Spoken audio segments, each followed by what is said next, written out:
once my exploit needs a victim to navigate to my site, and I already have like user interaction required, I've already paid that cost. Yeah. I can just like go crazy with it, like click here 5 times, like drag this and drop it here, like stand up, do a dance, like do the hooky. Open up your webcam and give me permission. Yeah. Exactly. Yeah, I think record a pod with the victim. Exactly. Record a pod with the victim.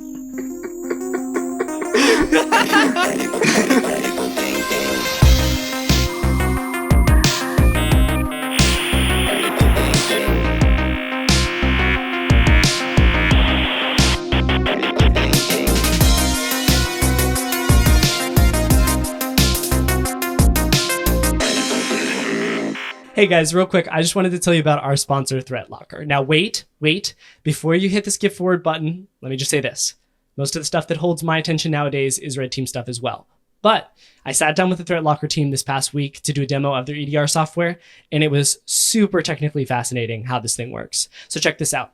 You drop this thing on a system, right? And for the first week or so, it's creating a policy and a profile for that system. It's logging all the executables, what child processes are being spawned, the files and their hashes, that sort of thing. And it's creating this policy, okay? Then after the learning mode is up, we're in secured mode, and that policy gets put into place. And anything that's not on that allow list is immediately auto-denied. That's the zero trust piece, right? So in addition to that, they've got a bunch of crazy features like ring fencing and dynamic access controls that would stop a malicious hacker at pretty much every step along the way. Actually, I was watching this demo and I was kind of freaked out because I have no idea how I would cope with getting dropped into a ThreatLocker system as a red teamer. Anyway, if you want to learn more about this, head over to threatlocker.com and request a demo. And when you do, ask for my boy Andrew. His demo was super to the point and he was able to answer all my technical questions. All right, cool. Back to the show. Alrighty, dude. We are recording. MatanBer, welcome to the pod, man. It's been a long time coming. Yeah, it's great being here. I'm super excited. Yeah, me too, man. And so, man, this doc is looking super gorgeous. We were just, we actually, jumped into the studio here and we started chatting about all this stuff and then we forgot to hit record. Yeah, I couldn't help myself.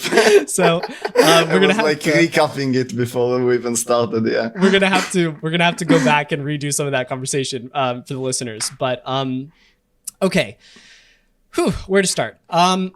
Let's start a little bit with the elephant in the room here, Matan, which is the fact that you are 16 years old. Yeah, the baby elephant in the room. Yeah. Exactly, the baby elephant in the room. Yeah, and I am gonna be 17 in like a few weeks, so I am getting old. You okay? Getting up there. But you are competing at the live hacking events. You've already been to like what, 3 live hacking events? 4? Yeah, the AWC, which is like kind of a live hacking event. Yeah. And then we had Miami and Singapore. Yeah. Yeah, and now Vegas. This next one. All right, dude, that's amazing.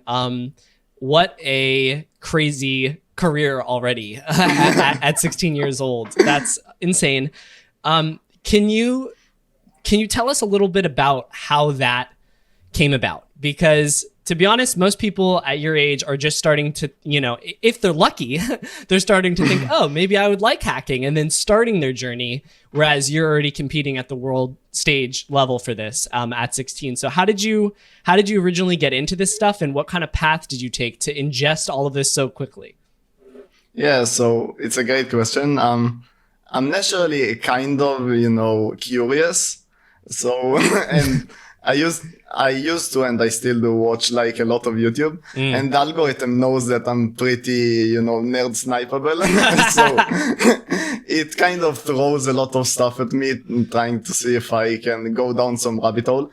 And one day when I was like, I'm not sure when, but like when I was like 14 or something like that, I was, it threw like a Hacker 101 video at me or something like that. And then I started to watch like NahamSec and Live Overflow and all of that, classic channels.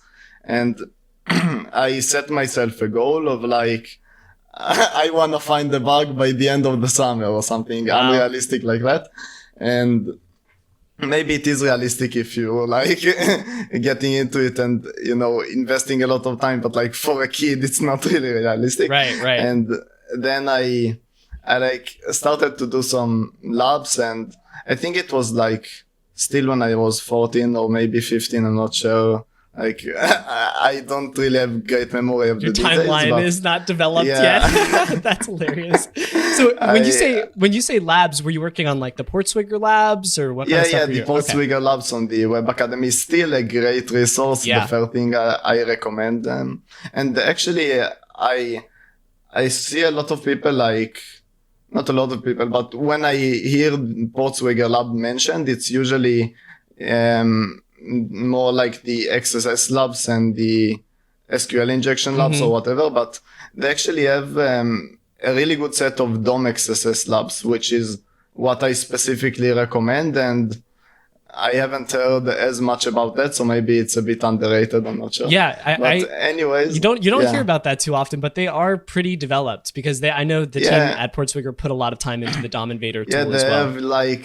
They have some great people on their team making those labs, definitely experts in their fields.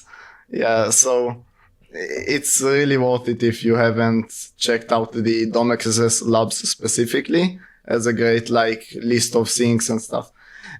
So I was going through those labs, the SQL injection ones, the more popular ones, and I was like looking at the site of Portswigger, and I tried to put like a quote in the search field or whatever, and it threw an error. So I got excited. I thought I had like an SQL injection or something. Oh my gosh. And I submitted a bug to Portswigger on HackerOne. And of course it was NA'd, but the person who triaged it was actually Albino Wax, James Kettle. No way.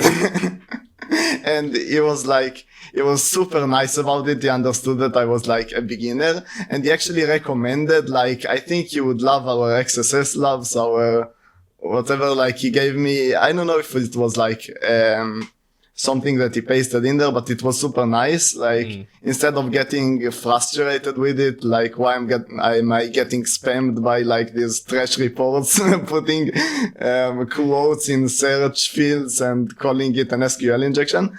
But it was actually super nice about it, and that sort of sent me down the XSS part and all of that. So wow, dude, that's crazy. It's insane to me how many origin stories sort of start from some hacker, some more developed hacker, some pro hacker just being like kind and doing something, you know, out of the ordinary for some random person, right? I mean, that's the same story with me. Is Doggy G showed up to my like college cybersecurity club, and then, you know, here we are, what, 7, 8 years, 9 years later, and it's, you know, I'm just so grateful. So yeah, it's definitely, that's something that we need to be paying forward in the community. I think is helping others that are earlier on in their career. It can have a lot of impact on someone, definitely, and a lot of impact on a lot of programs, apparently, because because here we are. No, that's amazing, man. Okay, wow. So a lot of that was originally those Portswigger labs, and then like, was that it? Then you just did the Portswigger labs, and then you were like full beast mode, and then you just roll up and pwn every program, or? Actually, I remember I had a really hard time like jumping from the labs that were like, you know, a single page or something, and you try to put an HTML injection in the comments and it works, to like a full-blown application where nothing works basically, and you have to go through a lot of different payloads and stuff. I'm not sure how I got there eventually, like a lot of practice, I guess. I'm really not sure how I managed to find the bug. But actually, what I do remember is I submitted like some very shit bugs to Reddit, like some stuff that I would close as NA in a blink of an eye. But they were super nice, and they accepted it, and they paid like some even as mediums and stuff. Wow. Yeah, so that really like gave me the motivation, and from there it was kind of steadier. Yeah. Very cool, man. Yeah, I think you had an interesting point, which is there is this sort of disconnect between the labs and reality. And I think that disconnect is largely in the area of how many times you have to fail and how many times you have to, how much time you have to spend just going from page to page and finding functionality that is interesting. And it's definitely. It's not just like how many times you have to spam a payload for it to work. It's like you don't have the same complexity and, you don't have to get intimate with the application. Exactly. Like you My said. man listens to the podcast. That's great. Yeah. So you don't, I've been listening to the podcast for a very long time, like from that same place on the timeline, basically. That's amazing. That Albino Wax era. Yeah. But yeah, well, that's great, man, and I appreciate you listening, and I just kind of want to say, like, I think that there's a gap in that area that you said, with regards to having people having to search for a vulnerability inside of a lab system. So I wonder if there would be any ways to improve this with, like, hey, here's an application. There is a bug somewhere in this application. Go find it. And when you do, this is the, sequence to attack it. Like, I feel like those sort of labs would be a little bit more impactful. Still, it would be definitely a step in the right direction, but you can't make a lab that's as complex as like a real world target. It would definitely be, there's a hole there in the sort of ecosystem or whatever of training for bug bounty. There's definitely a need for something there. Yeah, I agree. But I think we preach it all the time on the pod, but like, I think getting out there and failing is the lab that you need in a lot of ways. But man, that takes out a lot of smart people.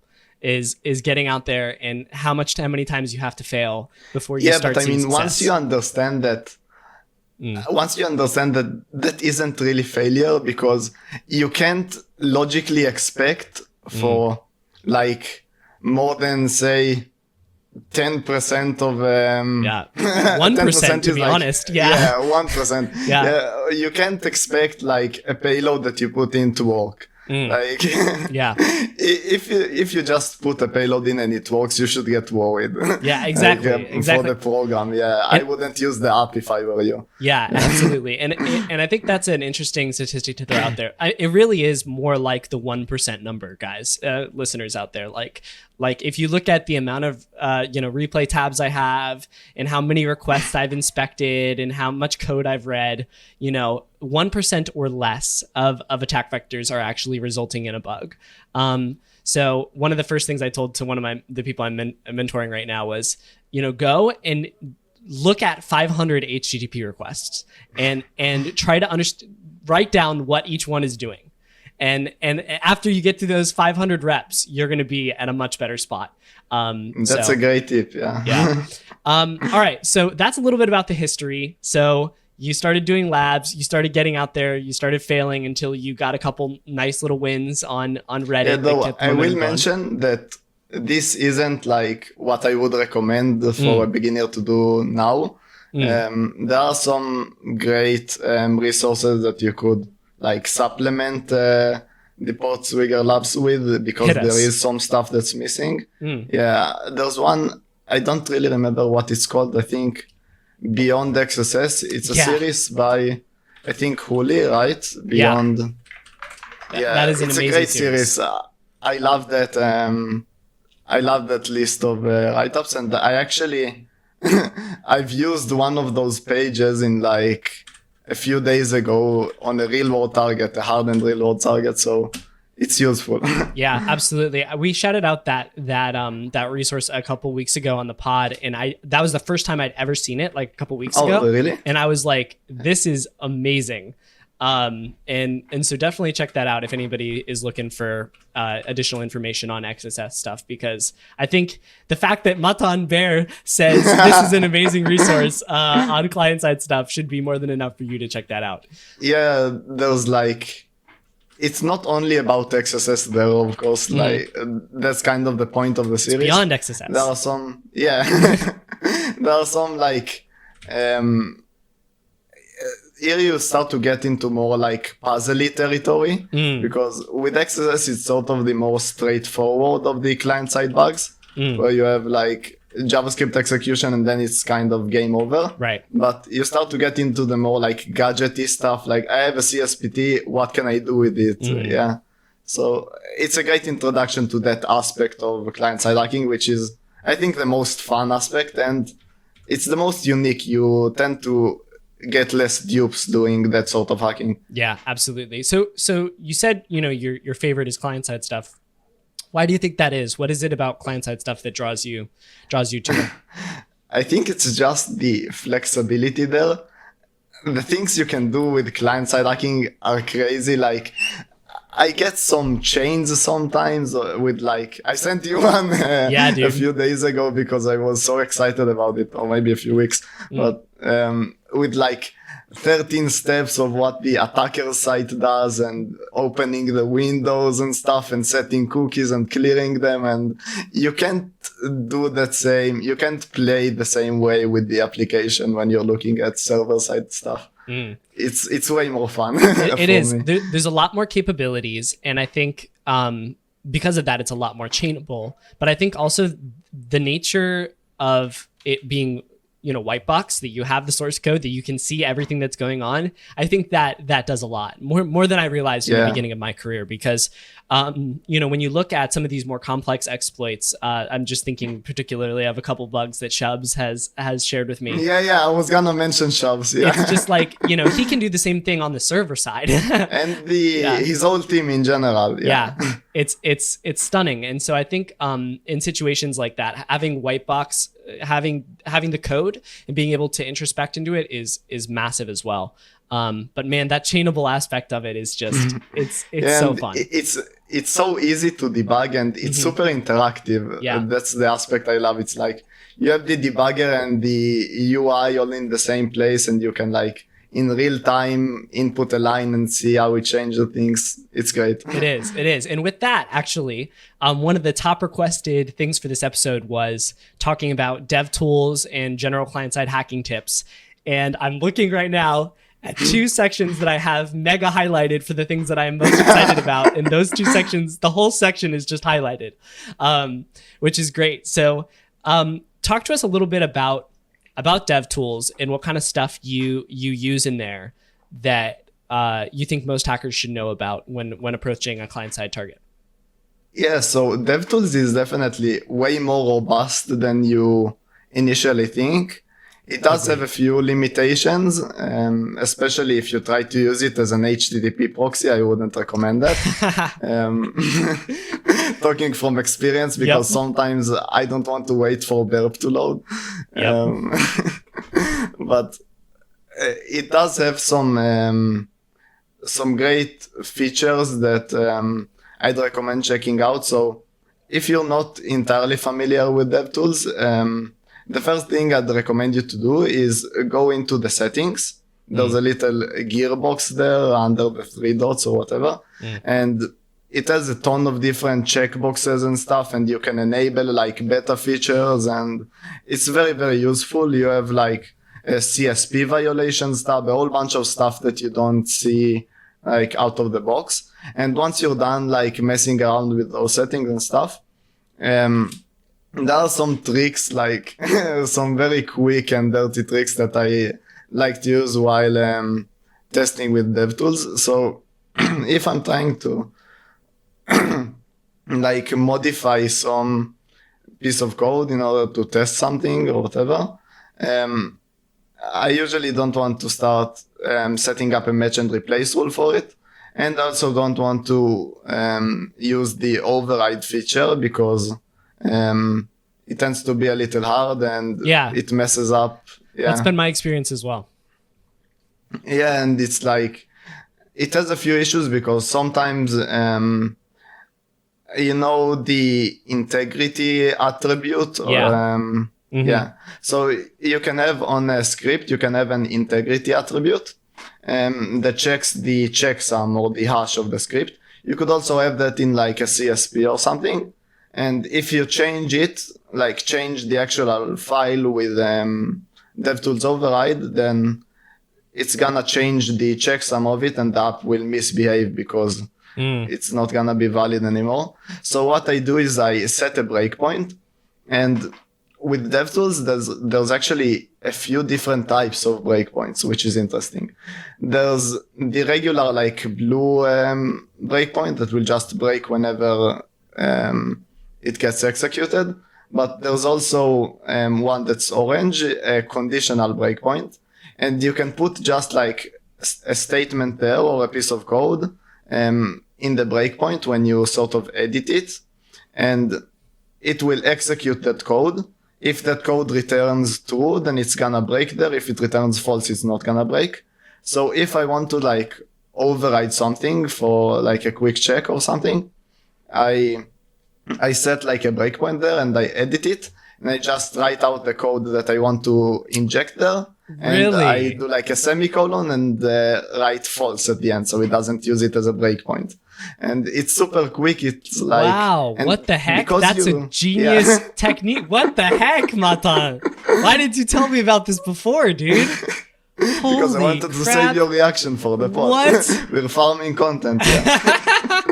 Dude, that is nuts. I thought, okay, so I was reading over this and I was like, oh yeah, conditional breakpoints, that's something that people need to know about. We should definitely talk about that. Of course, I'm just using it like a normal human and just setting conditional breakpoints. Not like a crazy person. Yeah, and you're like actually writing scripts inside conditional breakpoint. Wow, that's a super cool tip. You never have to leave like your environment, and it's way like, it removes friction like you talked about, I think.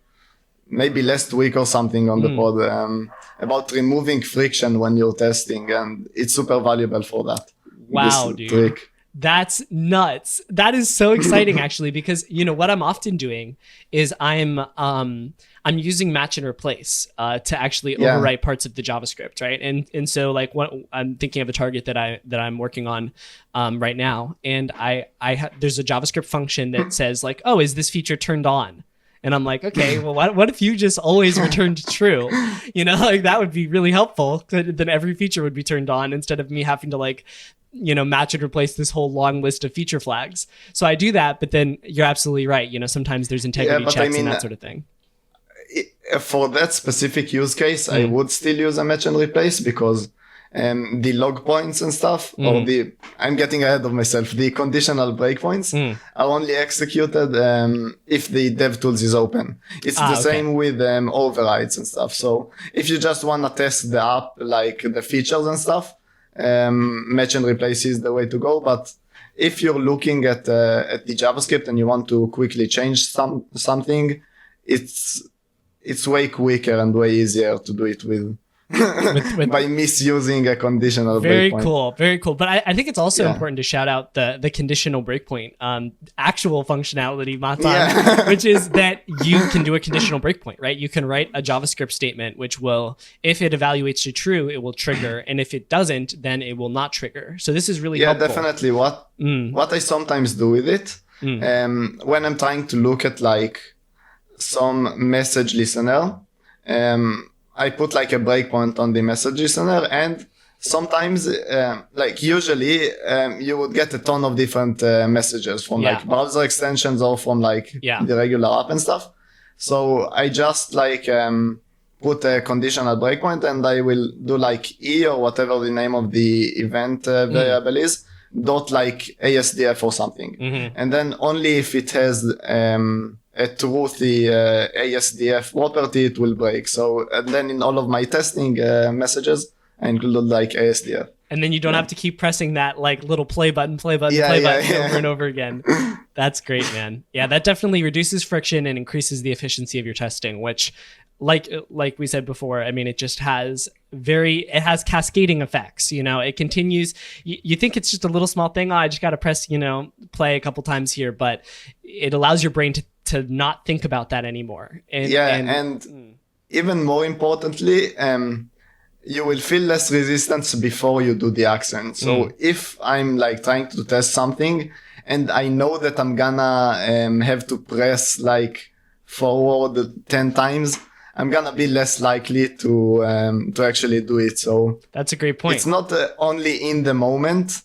It also affects like the way you think about what you will do. Yeah, so that's a great point, because it allows you to go further in your testing because you're not getting tired as quickly. Like, oh, okay, I've already tried 3 things. I'm not going to like go through this flow 5 more times. I'm just going to skip it. Versus if you just have lower friction, you still are able to just go. So that's a great. We have a lot of different points to go through here, so we do. We got to keep moving. I'm sorry. What's the next one? Hit me. So I'm gonna go through the next one very quickly. We mentioned regular breakpoints and conditional breakpoints. There's also what's called log points. So you put in some code there, and it parses that code like it's a list of arguments to console.log. So if you put like a string and then a comma and some variable, it will log the string and the variable. And actually using commas in console.log and stuff is very useful. And what I usually do with this sort of breakpoint, I have a very specific use case for it. A lot of the time, the app, the web app is gonna have some function that's like a conditional log of something.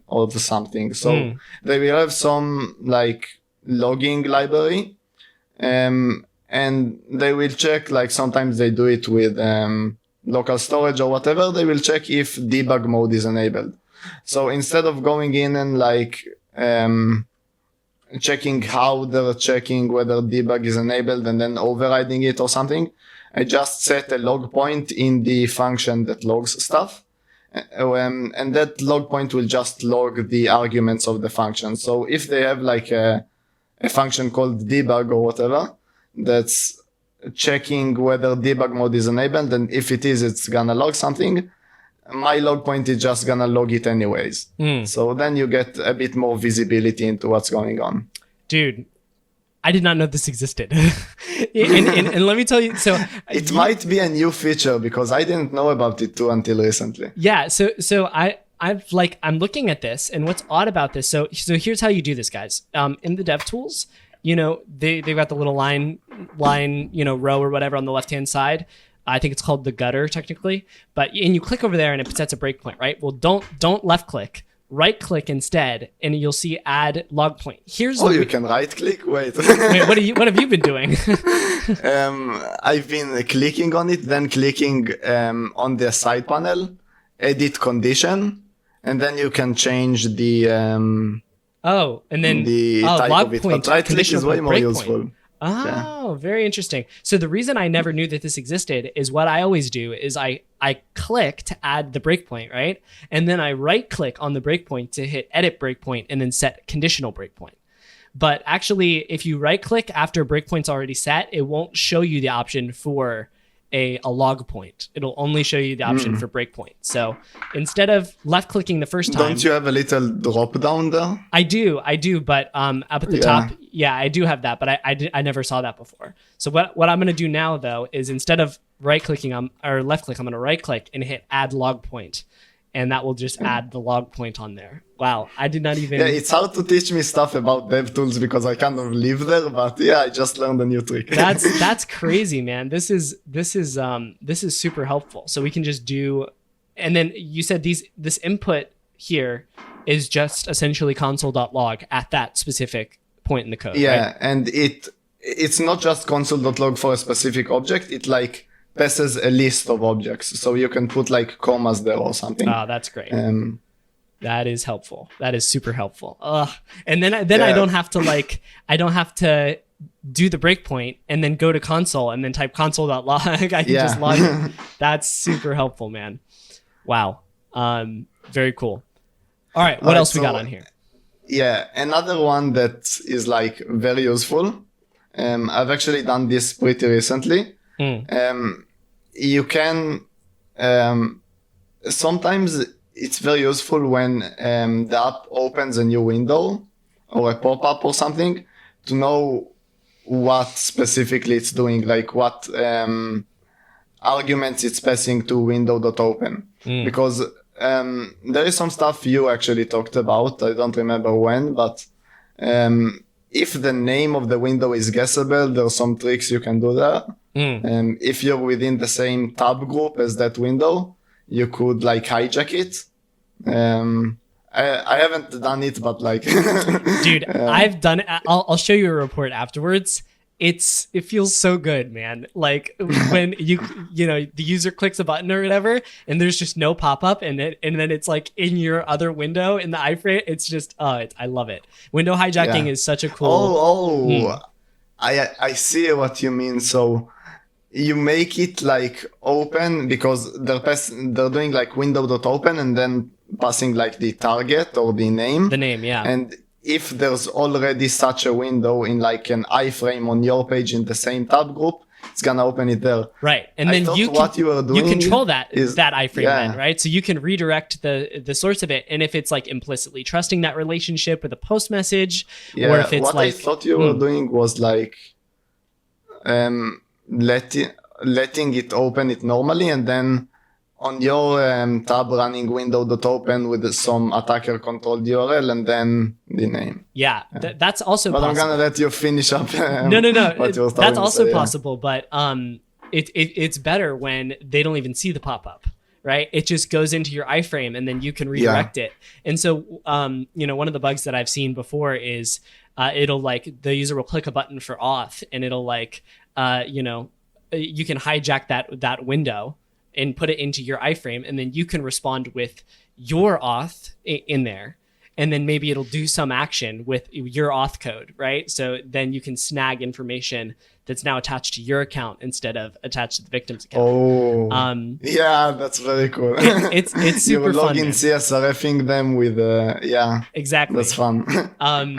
And so that's a fun one. And then also sometimes they just trust the response and just, embed it into the page or whatever, or like give you access to some post message listener, which is it's definitely very fun when you start to get into those areas where the dev doesn't expect any malicious input to be like even in the equation. Yeah. Like they think that I already verified it and all of that. So when you start having those, and sometimes like post message protocols or like the communication can be very complicated.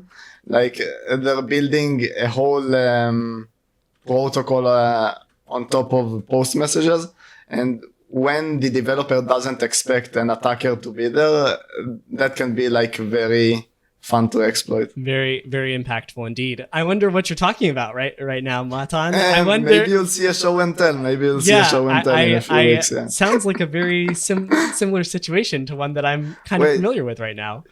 So, did you find one recently? Who knows? Who knows? We might be doing the show and tell together. Yeah. I really hope we're not gonna dupe each other, because I mentioned it to Nagli specifically. If someone is gonna dupe me on this, it's gonna be Justin. I found the open redirect. So, there's some, we'll save that for the post Vegas episode. My post message stuff is on the other target. Oh, is it really? Oh, so we're not duping each other. Okay, that's good. Yeah. Okay, awesome. So, essentially, just to TLDR this tip, because we kind of got carried away here. Let's move through the other ones quickly. Was that you're essentially, so what you've got in the doc here is saying you're overriding window.open with a call to debugger, right? Oh yeah, I forgot to actually mention what the trick was. yeah, I got you. So, and this is actually something that I think is really, really interesting for people to know about, is you can trigger a debugger. You can trigger a breakpoint by using is it a keyword debugger? It's not a function call, right? Yeah, it is. Yeah. So that will trigger a breakpoint if you just type debugger. That's it. Which I think is really helpful. It's very useful because it will trigger. If you have like a weird context where your code is running, like maybe on a CSTI or something like that. Yeah. if you put if you manage to make it run debugger, then you can look at that and understand the context way better. Yeah. Very cool. I think that debugger tip is really helpful. I forgot to tell you before this episode to get some water too, and I'm hearing you coughing. So get some water while I'm yapping for a second. No, yeah. I have some. Yeah. You have some? Good. So debugger tip, super helpful. I think that one's good. And we moved past this one that I'm highlighting right now in the doc, and I want to go back to that. Talk to me about on before unload breakpoints. So it's very similar to what we just talked about with window.open. If you're trying to figure out there's actually a few different use cases for it. One is if the app is moving very quickly, if you're getting redirected a lot of times, during an overflow or something like that, and you want to understand what's going on at every stage of the way, you can set a breakpoint. The way it's actually done, it's a bit complicated. You go to the DevTools, and it's in the sources panel. Okay. You have in the menu on the left, you have right above CSP violation breakpoints, you have event listener breakpoints. Right. And you can go there and you can expand the load category. And you check before unload. Yeah. Okay. Before unload. And then once the page redirects itself, with a setting location or something like that, before that happens, it's gonna breakpoint.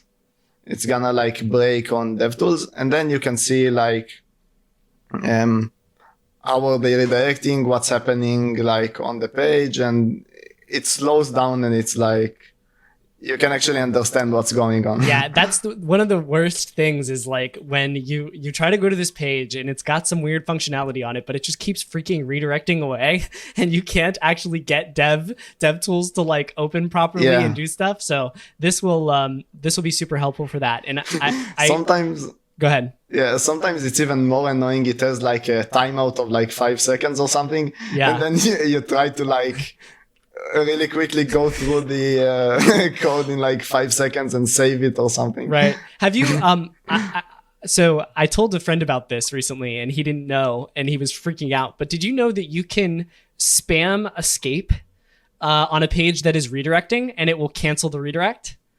Really? Yeah. Oh, because it's clicking the X on the URL bar. Oh, I don't know. I've never clicked the X on the URL bar. I just hit escape. And while it's loading the page, you're canceling the request or whatever it's doing. Yeah, it is that. Okay, I'm clicking it right now and very interesting. Yeah, that's nice. I haven't actually thought about using that. Yeah. Yeah. So that helps sometimes when you're stuck in the flow. It's not related at all, but I just remembered some trick that I Hit me, man. That's what we're talking about here. Hit me. No, it's not related to DevTools at all. I have no idea how I just remembered it, but it was actually a trick. The origin story of the trick is I was helping someone download photos from Google Drive to their phone. And the way I did it is I click on download, and then Safari on mobile has a little pop-up. And it asks you whether you want to download the file or view it. Right. And I've seen that pop up many times, but for some reason in that moment, I stopped and I thought about it for a second. And a common problem you have is if you can upload a file or something.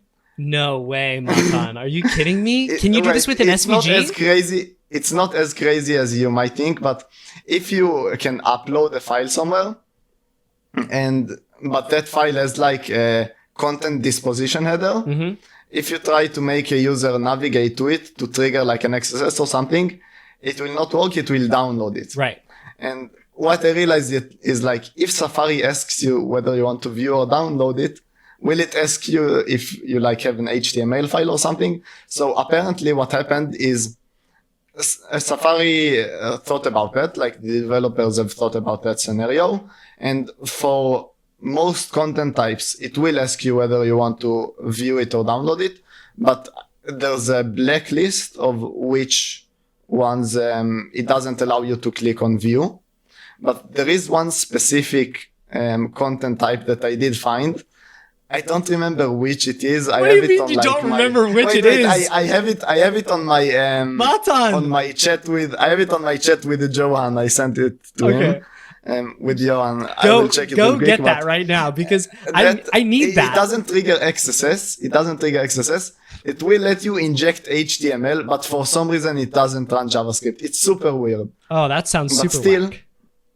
That HTML injection is like, it will be in the, I think the URL bar will show the vulnerable site. So you have impact out of a Dude, bug are you seriously dropping a Safari 0 day on the pod right now? Like, what are you doing? Maybe, I don't know. I mean, there's plenty of Safari 0 days to go There's around. a blacklist. We don't have to get cheap about those. Oh man. So did you try the image/SVG plus XML content type? Did that one? Yeah, I tried a few. There's a list of content types that let you XSS. I don't remember. It's on some GitHub repo. It's a super useful list. Yeah. I used it on a Shopify bug once. Oh really? Oh nice. That's great, man. Yeah, I'm very interested to know what the content type is for that. So yeah, I'm trying to find it. Go dig it up. For leaving you hanging. Yeah. No, you're good. You're good. If we have to. Oh yeah, it's interesting because I'm not sure. Yeah, it's text/XSL, I think. XSL. So is that the transformation language for? Yeah, that's XSLT. Yeah, it is. So you can make the server respond with that if you upload an XSS file, I think. Right.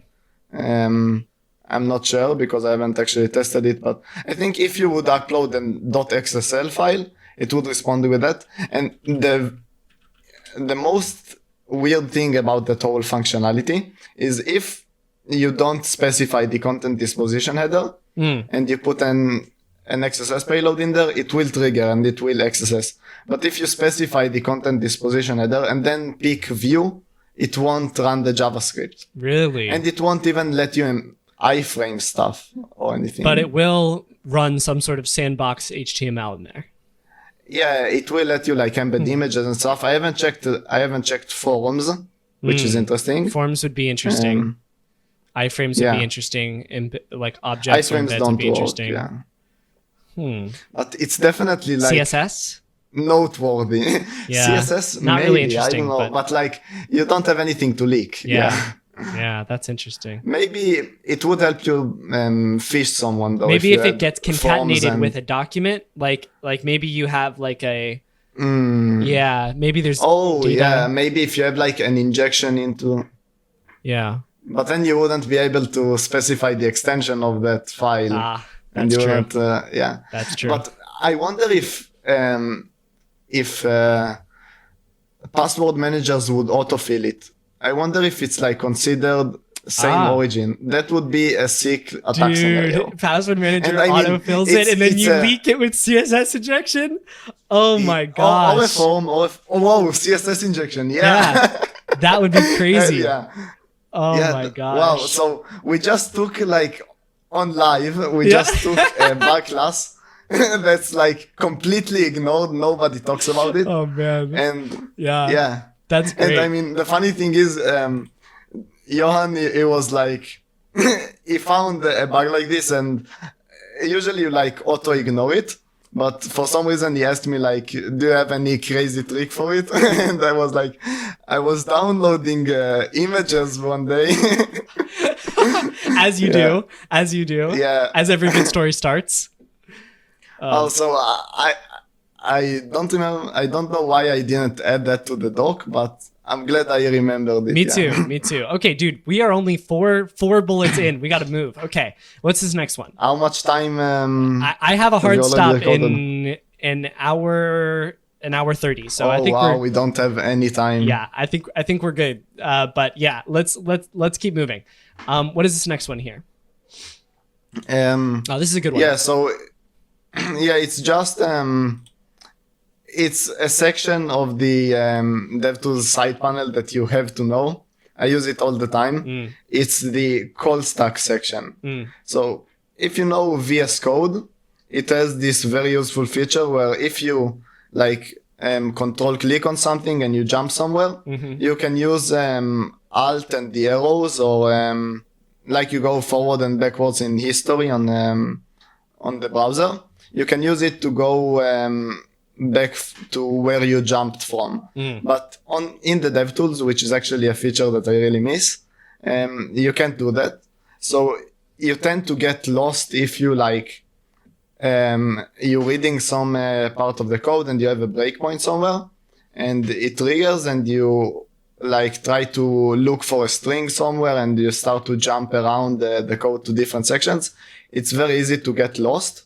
So if you just expand the call stack section and you click on the uppermost entry,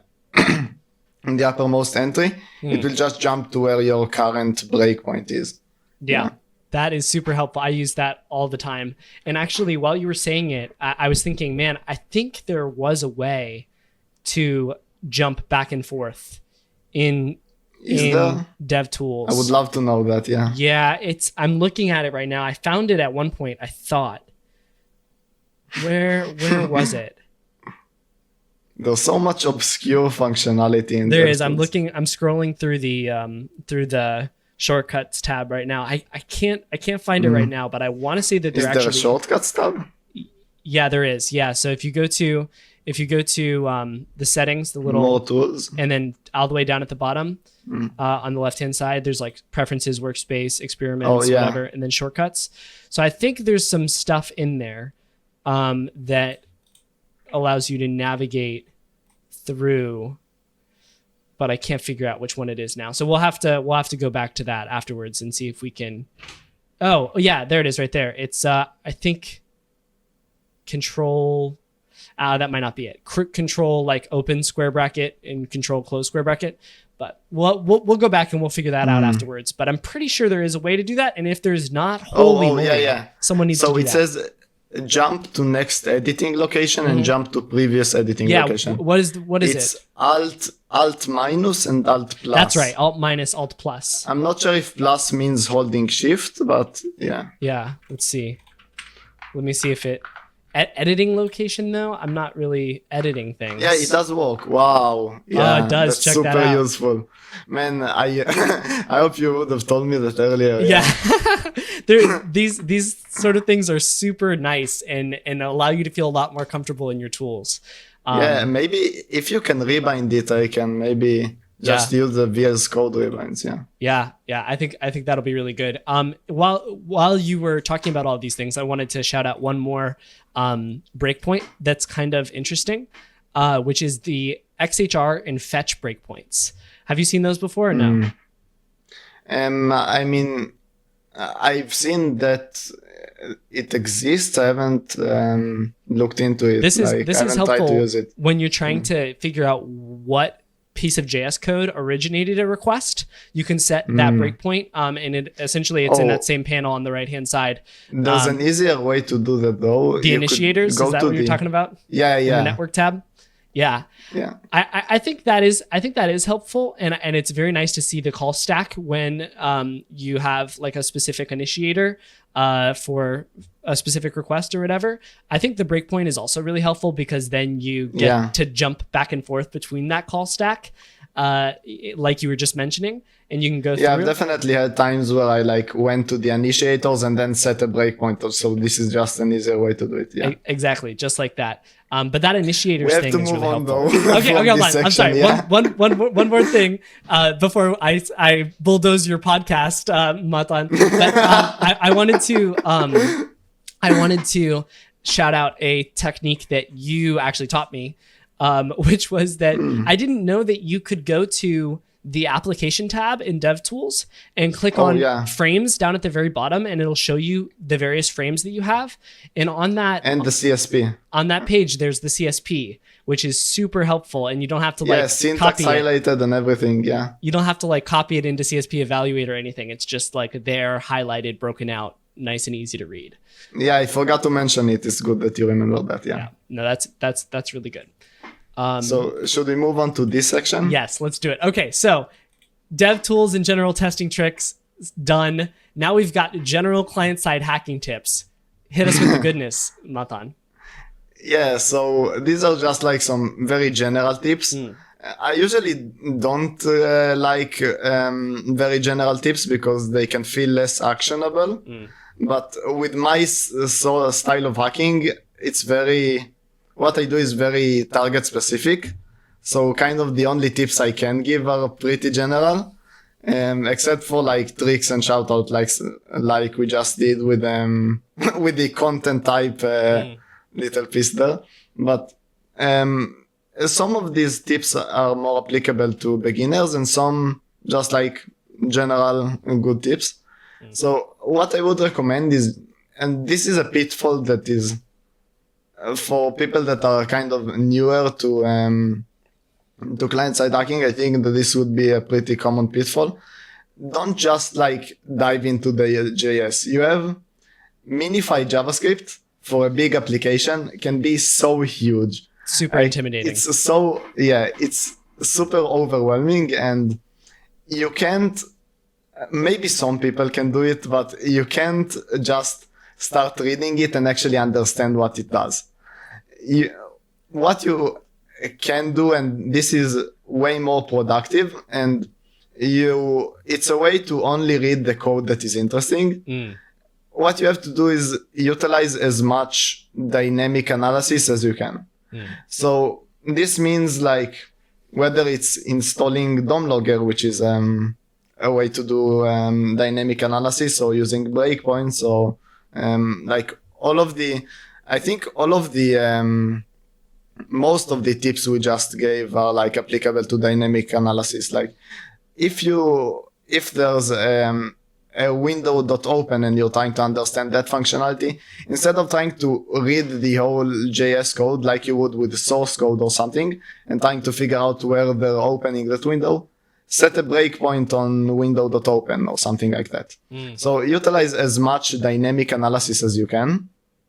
And also, you have to get to know the application. A lot of client-side hacking is just hacking. What did you say, Matan? Did you say get to know the application? You have to get intimate with the application. That's right. You have to get intimate with the application. That's correct. Yeah. Okay, go ahead. Well, sorry.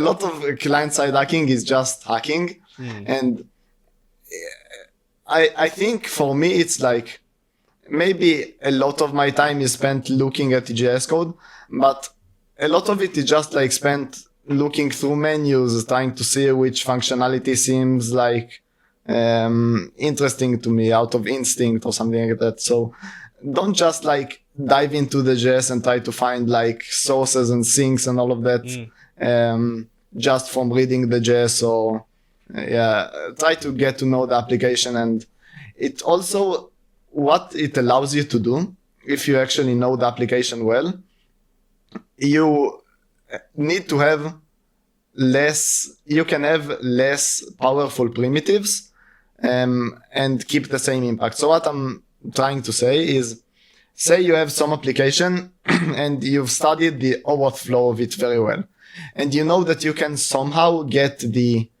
code to land on any page in a specific domain, right? Now, if you find an XSS in the domain, that's great. Like you have ATO and stuff. But now you can have, with a less powerful primitive, like leaking the refer or the location or whatever, you could achieve the same impact.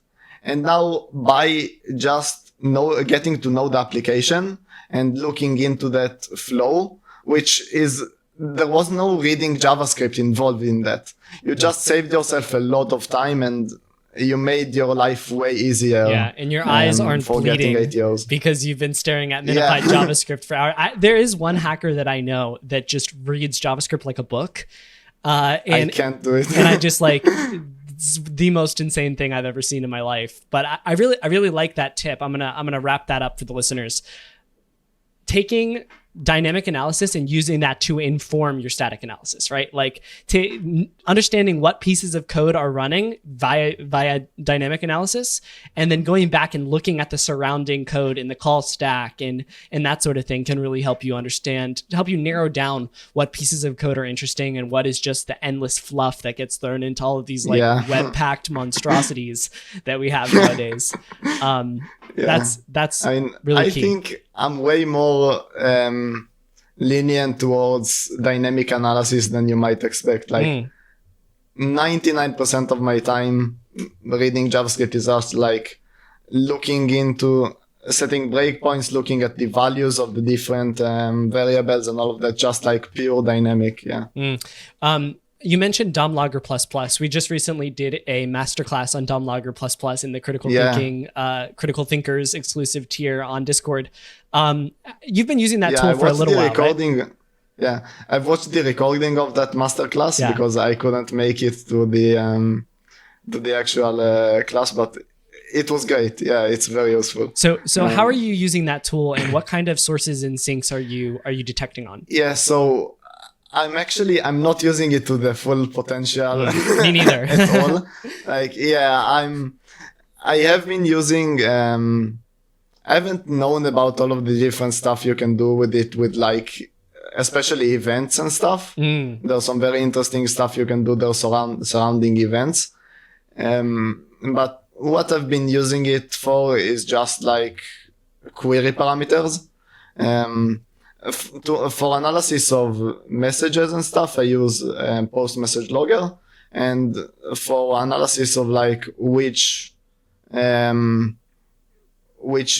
parameters or hash parameters I can use, I use DOM logger, and that kind of covers like all of your like globally applicable sources. So are you hooking like that? Yeah. Like, what are you doing for hash related stuff? Are you hooking anything for that? So hash related stuff, I do the exact same thing I do for search. I just hook URL search parameters .prototype.get and .has. So it catches like, I want to say most of the cases, definitely not all, which is why I want to improve that config with like to catch cases where parameters are being parsed with regexes or with splits and stuff like that. Yeah. And what I actually want to do is catch cases when there's a string that gets split on ampersand. Dude, I was literally just about to say that is like, I haven't seen anyone do that. I think that should be pretty doable, right? Because if we can just with DOM logger, we can override that function, right? DOM logger ++, we can override that function. If it's got the ampersand character, return something that we can get a little bit more introspection into, and then essentially log all of the parameters that are being parsed out of any string that contains the ampersand. Yeah. And it will be like pretty high signal, which is like a problem that I had with other configs that I've tried. Is that there's a lot of code running on a page, and it can get very noisy if you hook too much stuff. Yeah, it can. But I mean, which strings get split on ampersands other than parameters? Exactly. It's pretty much just that. And I think there also I need to do some analysis of JS files to understand like what the common flow is, because they might be like trying to detect the question mark or something like that, or trying to detect the hashtag before they do the split. So maybe we need to hook that too, to just check and see what potential stuff there could have been. Yeah, in my experience also, the weirdest parsing behaviors are those of older functionality. And that's definitely functionality that you don't want to miss. Yeah. So it's gonna be valuable to try to catch those as best as you can. And did you see in the masterclass there's a way that he has it set up where it can like pop up a little alert box when something happens. So what I'm thinking about doing is I've just got a long flight coming up here, so I'm going to try to do this on the flight. Is building a DOM logger ++ config where it will essentially just pop up on the screen any calls to URL search params .prototype.get .has or any of those splits, right? So any page I navigate to, it just automatically says, hey, these are all the possible query parameters for this page that are being parsed by the client side. Wouldn't that just that would be amazing.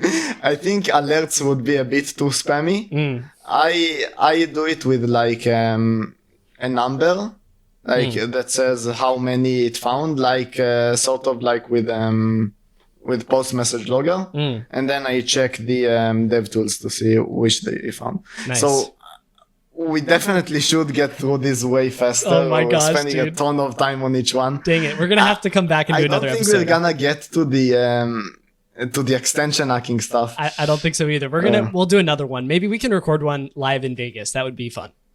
Oh yeah, that would be very fun. Yeah. So let's move on in this section. Yeah, let's do it. This was a great one. Okay, so this is exactly what I'm talking about when it comes to chaining stuff, right? Like trying to weave your way into these like situations where you have these super mangled payloads and you got to get it past a WAF and there's a bunch of tricks. So drop these tricks on the listeners. This is great. This one is very fresh in my mind because I've exploited it on one of the programs which I really like. I've like used it in an exploit. In many situations, when you're trying to like escalate an XSS or maybe to exploit an XSS, you have to get like, at the end of the day, you have to get the app to execute like a big script. Right, so the way I do it is I just on my server host like a big script that I can write like with an ID or something easily. And then you have to get that app to execute that big script. So it's kind of a big step to go from alert origin or something like that to executing that huge script. And the easiest way that works like 90% of the time to do that is using the import function. It's not really a function, it's a keyword, but you can just treat it as a function. JavaScript has a function that just, basically it's just XSS as a service. Yeah, I love it. Just like, you call import, you put in like your URL or something inside of that import statement in with quotes, like with a string. And it just fetches that file and just executes it. So you've gone from like fetch.text.something and evaling it to just like a single line. I love that too. Which is very useful. So what I usually do in like 90% of the cases, I like find an XSS with alert origin. Then I change it to do like import and then the path to my file. And then I have like a nice way of editing the JS file in an ID and having the page execute it. But there are some cases where this won't work. Number one is like when you're dealing with a WAF, or maybe with an input that is limited in characters, or maybe in character set. In those cases, maybe the import won't work because either the WAF will block it or maybe brackets are... I want to say there's some weird context as well where import just doesn't work. Like it, like yeah. So what is that? Do you know about that? Do you mean like with CSP? No. It's like I've gotten a weird error when I'm trying to execute import from like within a script module? that isn't a like a module or something like that, and I haven't fully sussed what that means, but like 95% of the time it works for me. There are two types of imports. One is like an import where you just write import and then a space, and that only works for modules. Yeah, and that import statement is very useful because that import statement automatically gets hoisted to the top of the file. So when you could get your script to execute before any other script in that file, if it's in the context of like an injection into a script or something like that. But the import statement that I'm talking about is the more like generally applicable one. I think it's called the dynamic import or something like that, where you just treat import as a function. So you just call it with brackets, and I think that should work in. I've been using import with as a function call, for a couple years now, and there are some scenarios for some reason where it won't work. So maybe I haven't encountered it, but maybe it's just because it's niche. It could be niche, or there could be some like script type delegations or something like that where it doesn't work because it is, for this sort of modularized environments. But I mean that function is like absolutely pivotal to getting arbitrary JavaScript execution in most scenarios. So in the cases where it doesn't work, like say a CSP or a WAF or something, what you have to do is you have to think about like how you manage to get a script to run in the first place. So for example, recently I had such a good on tip, some dude. target. This is such a good tip. I had an XSS and I had like an HTML injection and they had a CSP. And the CSP had like in the script source it allowed data URIs. So I inject my script, I inject like script source data, and then I put my script there. But then I was trying to think, and I was also, if that's not enough, I was also like limited in characters. Oh my gosh. Which I love those scenarios. Yeah, you gotta code golf it. There's one really good one on my blog. Oh my gosh, the 4-character. The is that 4-character CSTI. About? It's amazing, yeah. Ridiculous. But anyways, I was like limited in character, both in character set and in payload length. So that was kind of tricky, but what I sort of tried to think like, okay, how can I make arbitrary JavaScript run there? So the first payload I was kind of thinking about was maybe creating a script element. So script, or maybe S equals document create element script. Then assigning a source to it, and then injecting it into the page. But that was too long, and I tried to think about it, and then I eventually realized that what my primitive was basically just an HTML injection, right? So what I could do is just like reintroduce that primitive or like re-exploit it somehow. So what I eventually did was just like get some variable that has like that can have malicious content. I'm gonna go through the list of like these sources in a second. But in this case, I used the window name, which as an attacker, you can have control over. So I used the window name, and then I just passed it to document.write. Yep. And then what happens is like I reintroduce the HTML injection, and with document.write, you can put script tags. It's not like inner HTML where those don't work. So I just write to the document, and then I basically have the exact same vulnerability that I had a second ago, but now I'm not limited in character set or in character length or anything. So when you're trying to get those exploits to work, it's really important to think like how you manage to get it in the first place.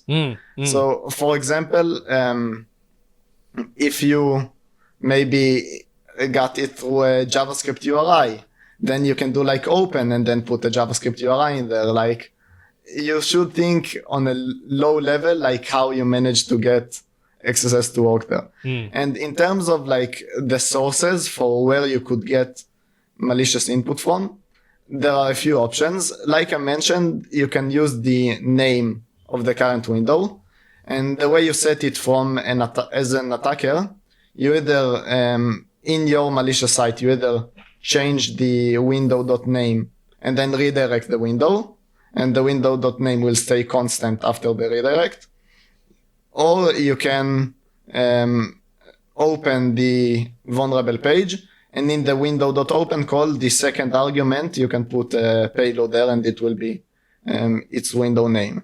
That's something else I want to hook in DOM Logger++, by the way, is any window.open that has a name property attached to it. That's a great idea for a config. But anyways, what I did there was, in that case, I couldn't get the window.name to be a malicious value. I won't get into the details, but come on, Matan, give us the details. Yeah. So the chain was very complicated. I had like a self-XSS, right? And that self-XSS was the one that I said was limited in characters and stuff. Right. And that self-XSS, I was trying to get it to trigger on the victim's account. So I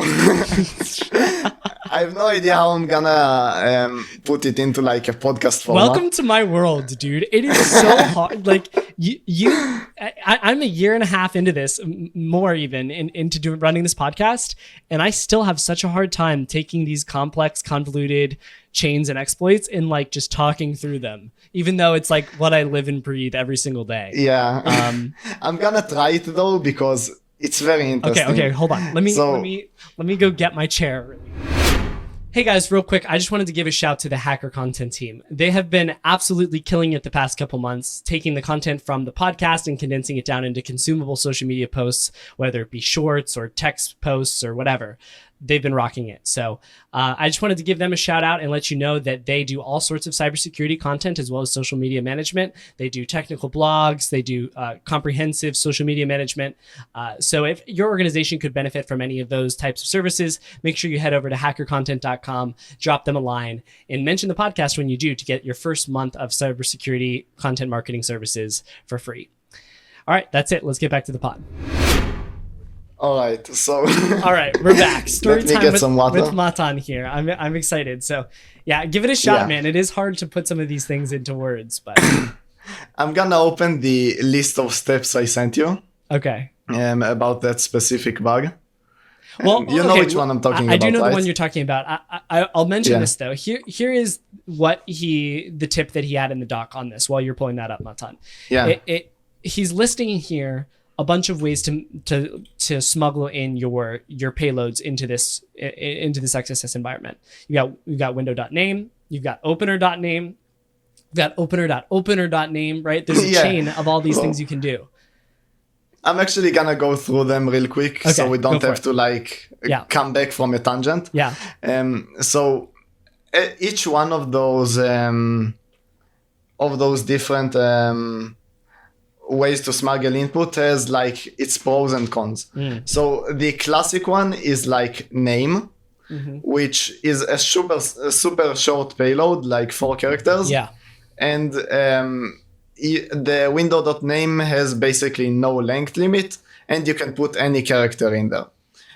But it does require you to have like an attacker's page. The victim has to navigate to an attacker's page. You can't like put the URL of the vulnerable page directly and have the victim navigate to that.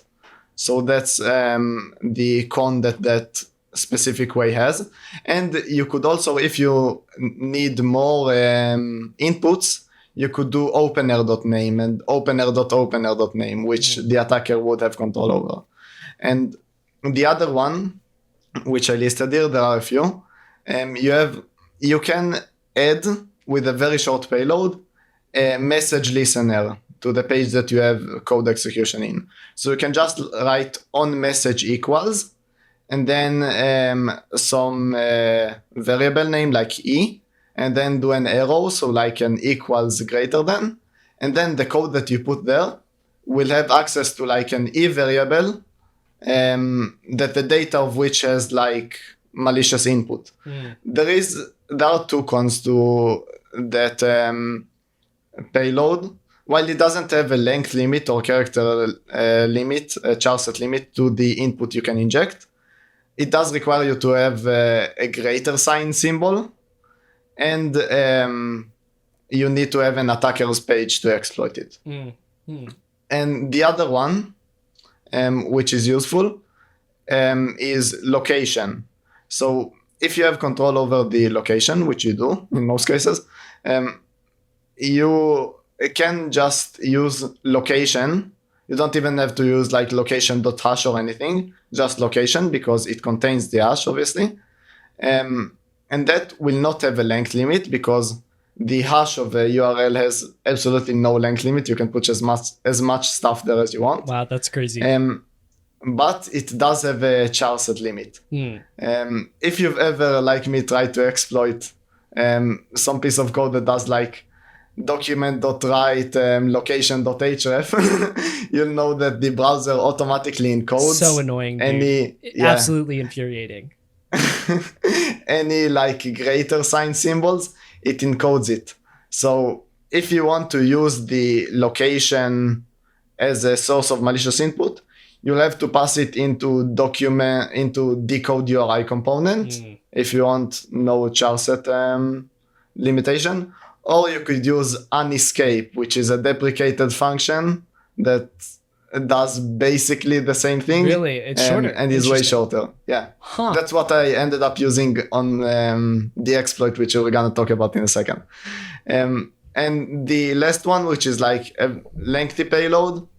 I'm not sure in which cases you'd use it, though I did in one case talk to someone which had to use that specific payload because all of the other stuff didn't work for him. You can fetch an attacker controlled script or something, and then you have to either await that fetch or do a .then, and then you have to get the text from that request, and then you have to do a .then on that text call because it reads it asynchronously, and then you're gonna have malicious input. I'm not sure in which cases you have to use it, but it definitely does exist. In cases where you have to use that specifically. So let's get into our story time.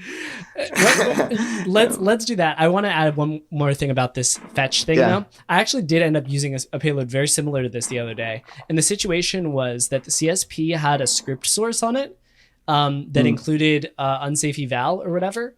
So I was able to get XSS, but it did not allow me to import scripts from other domains. But it didn't have a default source or a connect source or anything like that. So I was able to just like do a fetch and then get the response and then eval it. In that case, you could have used eval name or something like that. Yeah, that also would have done it, but it would have been much shorter. Yeah, but sometimes you just don't need it to be short. Right. And using fetch or something like that, it is well more comfortable and easier because you can just like edit the script that you're hosting on your page. It's easier to read too for the devs. Yeah. All right, dude. Let's do story time now. What bugs you got to share with us? Yeah, that exploit was definitely not easy to read. Yeah. Actually, the triage team specifically mentioned that it took them a while to figure out what I was doing. Which is super funny. That is and also, funny. I think that report got like NMI'd at least like 5 times by H1 triage. Yeah. But I had a Self-XSS that had a char set limit, though most characters were allowed, and a length limit. And what I was trying to do was both get it to eval like a big script, like we just talked about, and get it to trigger on a victim's page, on the victim's like session, whatever. So the way I ended up doing it was very complicated, but we're gonna go through like the thought process. So I had the HTML injection working on my account. So the first step to have the victim see that page is to have them log into my account. So that's like a must-have. So what I ended up using on that specific target, they had SSO functionality, which is awesome. You love to see it. You love to see it. Yeah, it's very interesting, not only from like a client-side hacking perspective, just generally. There are a lot of different attack scenarios with that.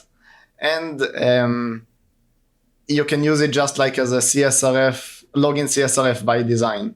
Like I've used that on a few targets, just like using the SSO as an open, as a login CSRF, and you could also use it in some cases as an open redirect.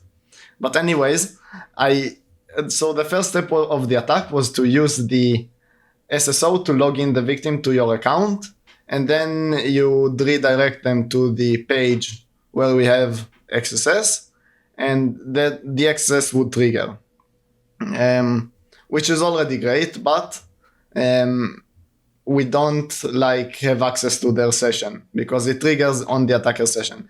And usually what you would do in this case, in those sort of situations, and I think you talked about it on your episode with Yusuf Samuda, which is a great hacker. Amazing. Yeah, but what you usually do is like you open a window to the vulnerable site before you log them out, and then you do the whole attack. You open, you log them out of their account into your account, then you XSS it and everything. And then once you have a code execution in the vulnerable origin, you take over the page that you opened in advance and you leak sensitive stuff from it, like access tokens, etc. That does have some limitations though. In this case, what I was trying to do, the XSS was in a subdomain, and I didn't have any super sensitive data in that subdomain. It did have sensitive data, but I didn't have a way to impact integrity from that subdomain. The only thing I had was like, it had a CORS policy that trusted that subdomain. So if the XSS were to run in the victim session, I could use it to like send fetch requests to sensitive APIs and stuff, and as the victim in their session. So I had to make it execute in the victim session. Like I couldn't use any weird trick of like on the attacker session, but you have a window and stuff. I had to have it actually in the victim session, which forced me to get a bit more creative. Yeah. And I'm actually very glad that that happened, because the trick which I ended up using was kind of like pretty globally applicable. There wasn't a ton of the like target specific Tell it stuff. to me then, Matan. Come on. Yeah, I'm getting there. Okay, so what I did, once the victim is logged into the attacker's account, first thing I did was wipe all of the cookies using a cookie jar overflow. Which, by the way, I was trying to use your little page that counts how many cookies you have. Yeah. And it doesn't work on Firefox. It completely like loops indefinitely. Are you kidding me? Anyways, and I was checking it on Firefox because the triager was using Firefox for something. Anyways, once I wiped the cookies, the victim is now logged out of all of the accounts. But I still have JS execution because it's still running the script that I have provided. So now the situation that we have is like we have a JavaScript execution in a subdomain, and the victim is logged out of all of the accounts. So then what I did, before all of the attack, as the attacker, I would take the note of the session token value that I have. And then during the attack, after I log the victim out of all of the accounts, I then set the cookie and set it with like a specific path, so it takes precedence, I don't know. So it takes precedence, and I provide, I fixate like the session to the session that I have taken in advance. But how do you have access to the session token? Is that is it HTTP? It's not an HTTP only variable or cookie? No, it's like it is, but what I did is I cleared all of the cookies, right? And then I just put my own cookie that isn't like HTTP only. The server doesn't know it's not HTTP only. It looks the same to to them, right? And what I did is I take that session, the attacker session, and I put it on the like specific path of the vulnerable page, and I fixate it on the victim's browser. So now what happens is every time the victim navigates to that specific page, the session that the server is actually gonna pay attention to is gonna be the attacker session. So now it doesn't matter what's actually going on in the browser there. For that specific endpoint, the victim is logged into my account. So now the next step was to make sure that the victim was logged into their account for every other endpoint. And this is where it gets actually pretty crazy. I made sure that the exploit can work only with like a malicious, like the payload in the location. So I didn't have to make them navigate to an attacker's page or anything, just in the location, which is why I had to investigate like all of the different ways to get malicious input. Right. And then once I got it to work only with location information, what I did once the session was fixated on everything, I found the cookie on the application that every time the victim logs into the account, the server checks that cookie and uses it to figure out where the victim should be redirected. Or it was actually happening on the client, but anyways, that was like the idea. This is insane. So, the functionality there was like if you try to navigate to some page, but you're unauthenticated, so it redirects you, saves it in the cookie, and then once you log in, it redirects you back.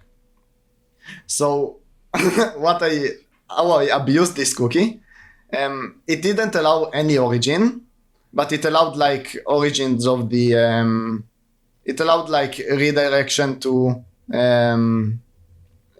pages of the application. Right. It didn't allow me to redirect to an attacker's page. But what I did that I fixated in the victim's browser, also with a specific path, so it gets precedence. I fixated the cookie that makes the server redirect them.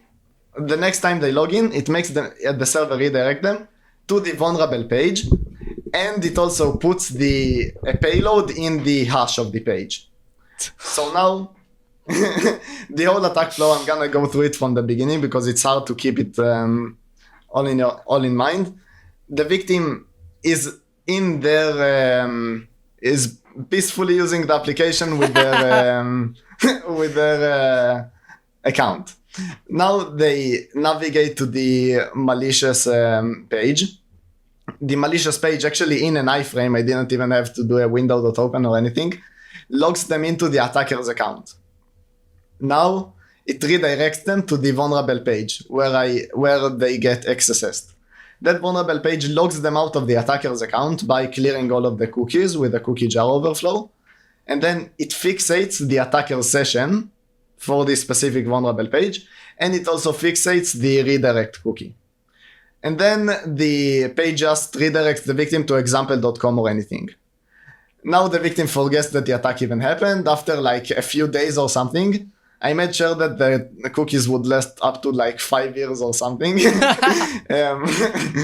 In case the victim wants to like go on vacation in the meantime or something.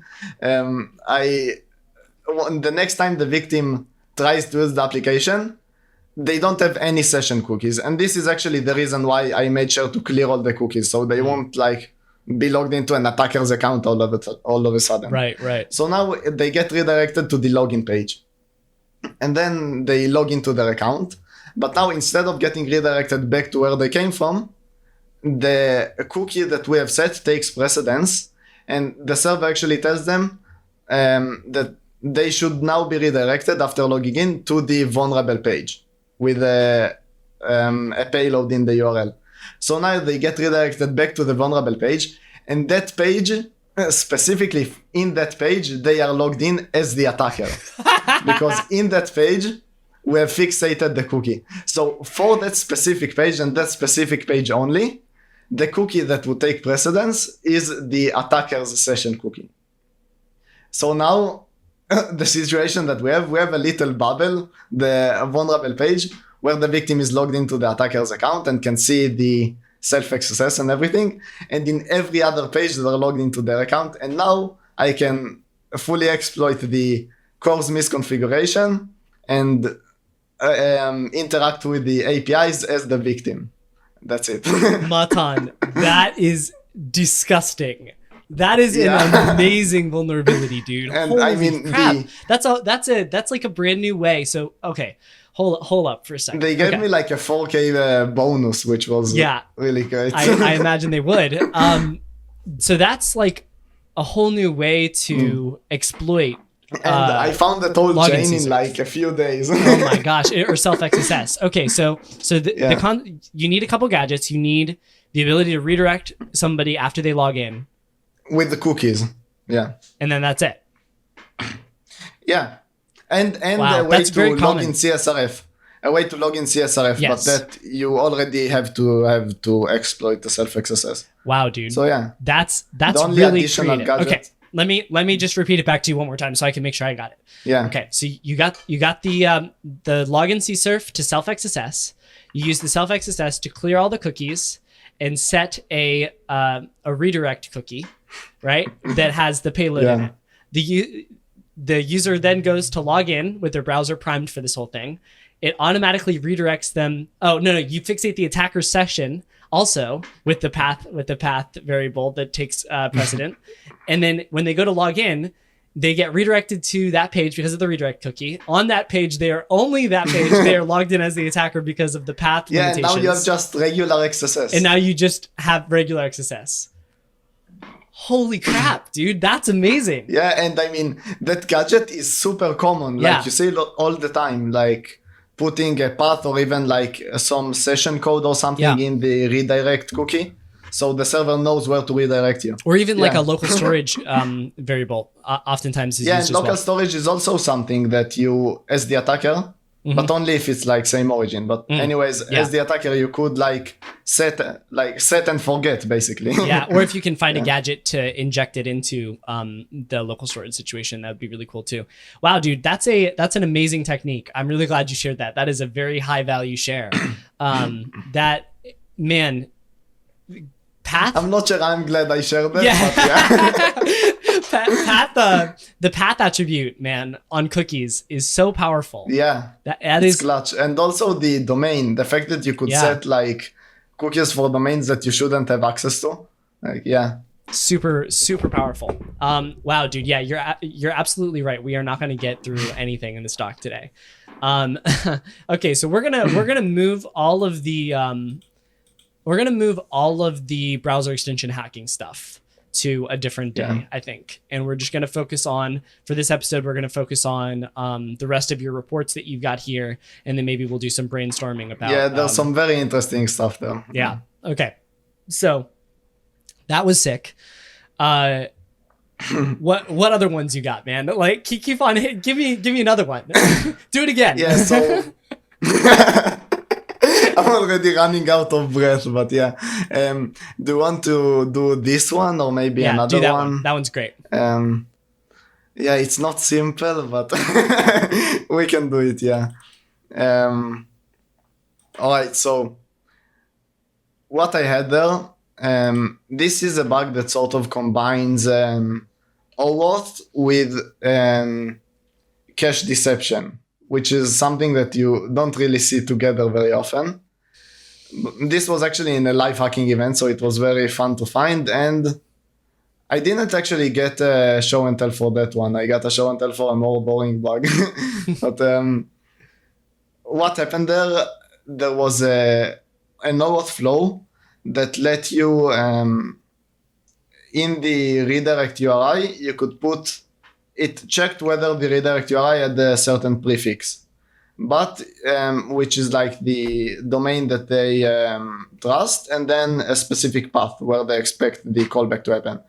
but it only checks if it starts with that prefix, and you could put like path traversal payloads in the rest of the redirect URI. So then what I had is like the ability to, in the domain where the callback URL should be, like make the code land in every page on that domain, whatever path I wanted. And then I noticed that domain, if you hit the root like URL, like just slash, it would redirect you to some legitimate domain, like to some domain that had some UI and stuff. This domain was like more of an internal API. So it would redirect you to that, to the main page, and it had some cache in front of it. And I noticed that if I kept hitting that URL, I would get cache hits. So if I went to like slash and I sent a request, the first request would be like a miss. And then if I kept sending them, I would get hits. And then I tried like going to slash A equals B, and I send it, and I keep getting hits after I send it. And then what I realized that was actually very interesting is that the cache, in the cache key, the URL parameters weren't actually included. So what happened is if I like went to slash A equals B, and then I hit it once, and then I change it to like A equals C, or even just remove the parameters completely, I would get the same response. And that response was a redirect to https legitimatedomain.com/A equals B. Oh my gosh. So now what I could do, and what I actually did, I just made the victim navigate to the overflow URL with the redirect URI of a legitimate path /callback, and then a lot of like path traversal sequences. And then what happened is the victim navigated to that URL, got redirected to internal API domain / and then all of the parameters. And then if right after he got the redirect response, I would, from the same like region or whatever, I would send a request to just internal API path / I would get the cached response that included the redirect and included the actual URL parameters.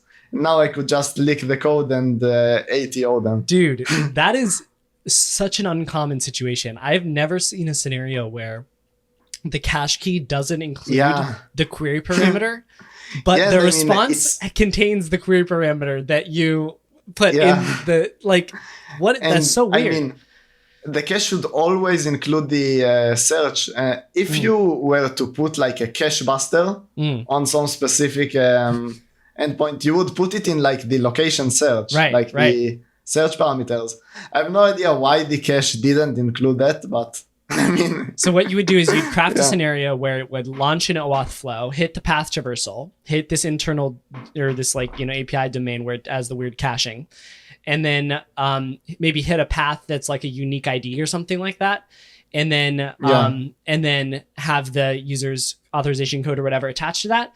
And then you as the attacker would hit that endpoint afterwards and grab the code and log in.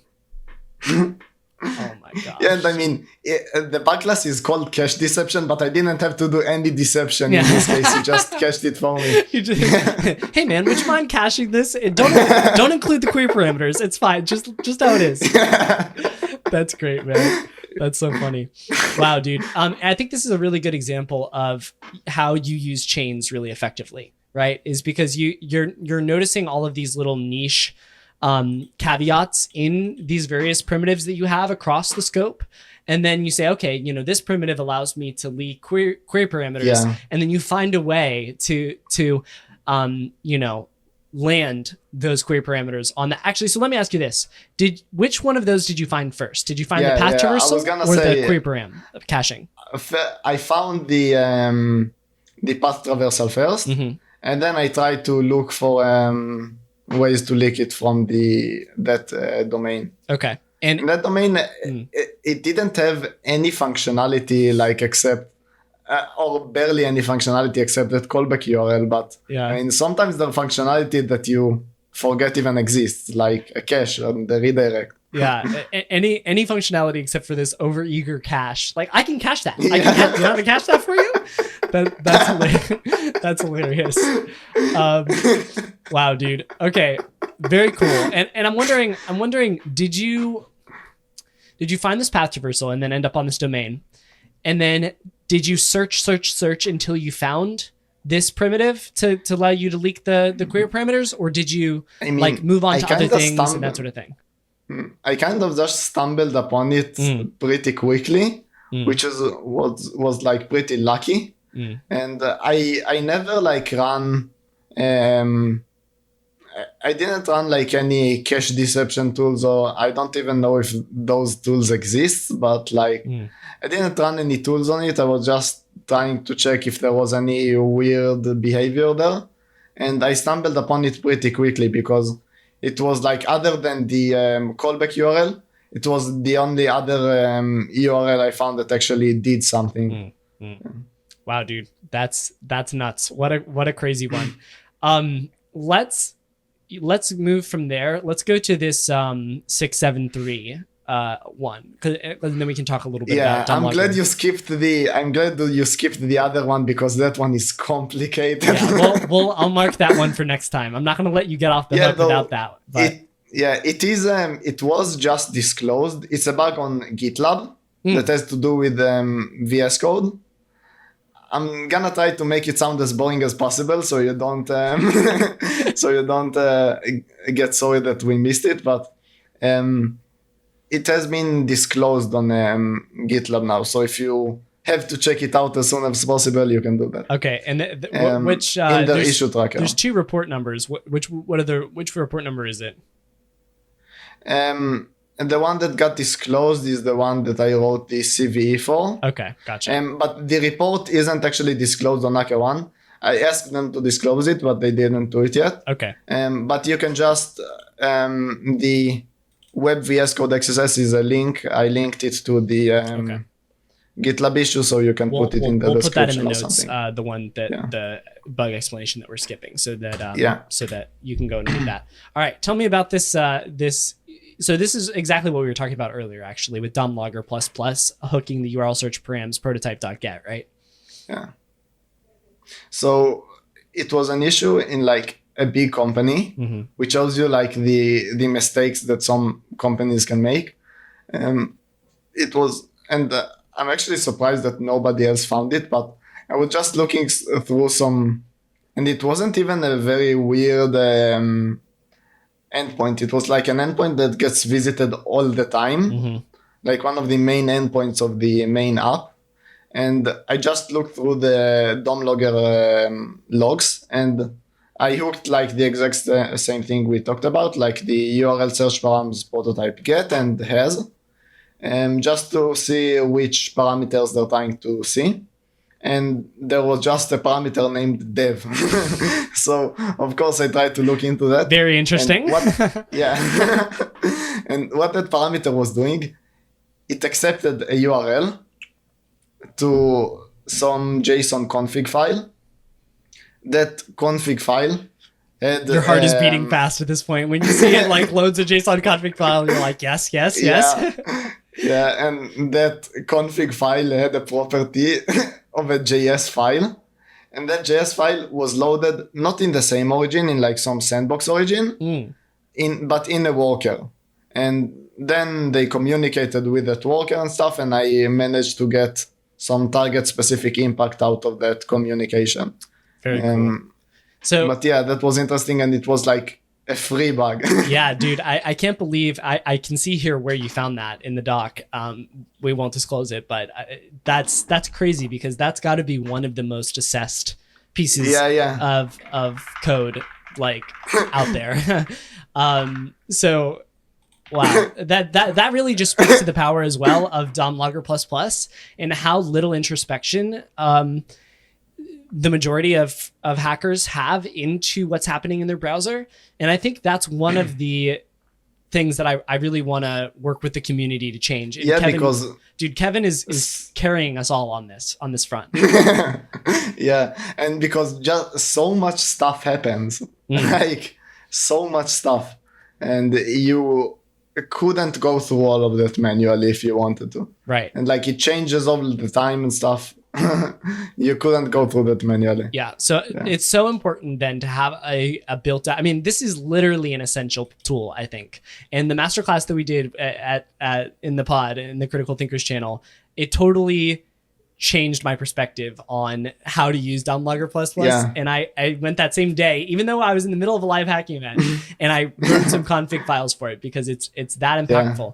And what I'd really like to see happen in the long term in this sort of client-side arena is to have a tool that's similar to like Kaido or Burp, right? Something, a proxy of sorts that allows us to see what's happening at essential areas of our browser for as far as security assessment goes. Yeah, and I think that would require like at a certain point you start to run into limitations of the browser. Yeah.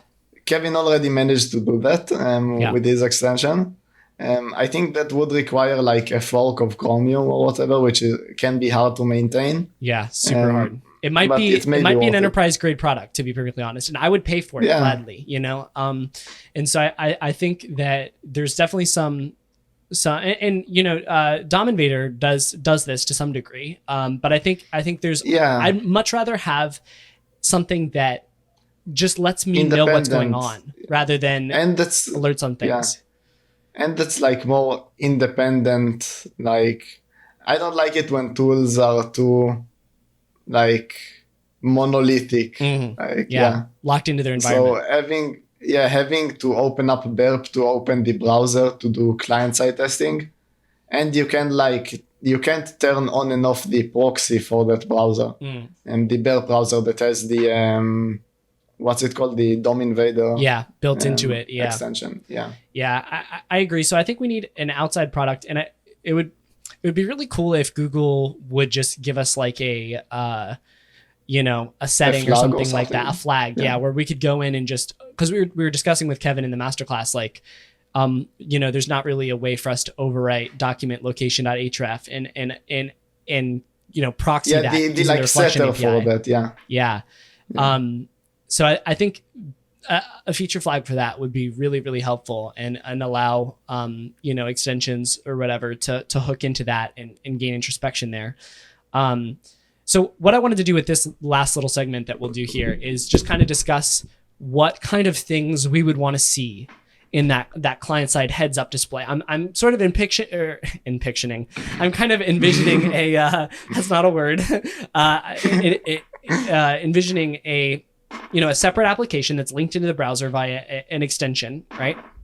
And that's giving us introspection into everything that's going on in the page. And you can sort of do this with DevTools already, but I think it'd be helpful to have it be an external But even DevTools is limited. Yeah. Like, I think DevTools also needs a Chromium fork. Yeah, like, seriously. Sometimes like, especially like I mentioned earlier in the network tab, it has like requests that it just tells you like, I can't find that. Like when you try to look at the response, it says like, I can't find the response to that request. Like, why? Like, I see it here. Like, what? Where did it go? Did you lose it? Like, so that's definitely a tricky part there. So here. Yeah, and I really liked that section. I think it's like very creative. Yeah. So and it would be very useful to see. Let's kind of talk about what we'd like to see there. A couple things that came to mind, of course, is going to be changes in registered handlers. So like, for example, we'll often run into a scenario, and this is actually, the sort of scenarios where I'm finding a lot of post-message vulnerabilities nowadays, as it's becoming a little bit more mainstream. Well, it's like temporary. It's dynamically generated, and you've got either a user clicks on something and then it opens up a post-message listener, or it's a temporal post-message listener that just gets registered for a short period of time and then gets closed. And there are some weird conditions sometimes, like only if the window has a parent or only if, Yeah, exactly. And so those sort of thing, any registration of post message listeners or new hash change events is also really interesting, because those are ways that you can kind of weasel your way in there. What other handlers do we have? That kind of ties into what I call like universal sources, which is something you have like in client-side hacking. It's like sources of input that exist at like the browser level and exist for every target, almost every target, unless they're using cross-origin opener policy, right? Unfortunately. Yeah. But anyways, so all of those are like essential to see in any type of client-side heads-up display. Yeah. So like a hash change event or a post-message event, or even, and this sort of references some research done by Space Raccoon, a paste event. That might require some more exotic user interaction, but you could make a user like paste attacker controlled input somewhere, or maybe, and I didn't write it in the doc, but it's also applicable, a drop event, like for a drag drop event. Yeah, you could like make user drag something and then open up a new window and make them drop it there. Yeah. I think that's really easy to actually have happen, to be perfectly honest, and maybe there's a specific set of people that you couldn't target, but like there's so many browser games where it's like, drag this thing, or like do, and I think it's likely that you could get someone to do that. Yeah, it's all about like the way you present it. There are like a lot of cases, like maybe upload a file, or I don't know. I'm sure you could somehow convince me to drag and drop something. Yeah. It should be pretty simple. It does make me wonder then, like, when does it cross the line of like, if you have a compliant user, then you can just sort of make them enter their creds, into your site or whatever, right? That's what I don't like about CVSS. One of the things I don't like, there are many, but like the fact that user interaction is binary. Like for me as a hacker, once I get like my exploit needs a victim to navigate to my site, and I already have like user interaction required, I've already paid that cost. I can just like go crazy with it, like click here 5 times, like drag this and drop it here, like stand up, do a dance, like do the hooky. Open up your webcam and give me permission. Exactly. Yeah, I think record a pod with the victim. Exactly. Record a pod with the victim. That's hilarious. That dude, if Riverside had a program, that would definitely be like a good one. It's like you have to get the victim on your podcast, and then that's the reason I'm here. Man, just a couple more minutes. My exploit takes 2 hours to work, so we're gonna have to. Your exploit was leaking excess leaks all the time, leaking all your sensitive techniques character by character. No, that's good. I'm already leaking it in my Discord chat with you. Right, exactly. All right, so the other thing obviously is like post-message conversations. That one's pretty great. We had that with that one's essential. Yeah, absolutely need to have that. And I think it would be cool to have a nice user interface for that too. To be honest, I would totally pay for this product. Like if this was, I would pay $50, $100. I mean, I don't pay for much, but I would pay $50 a month for a product that really nailed this. Definitely. And something that makes post-message conversations really easy to follow and easy to track. New frames that are popping up on the page, right? And that one I actually really liked, because I personally have found myself catched myself missing that a lot of the time. The way I check which frames are available, it's just after the page is finished loading, I just go through the elements and see which iframes there are. But in many cases, an iframe just pops up and it gets removed and that sort of stuff. And then I just notice in the post message tracker which sort of like logs post message listeners and keeps them logged even after you like close them or remove them. I noticed like some frames that I didn't even see in the page. Yeah. And that is something that personally I'm currently missing all the time, I'm sure. So yeah, I'm sure there's ephemeral even bugs like that, yeah. especially in reauthorization flows.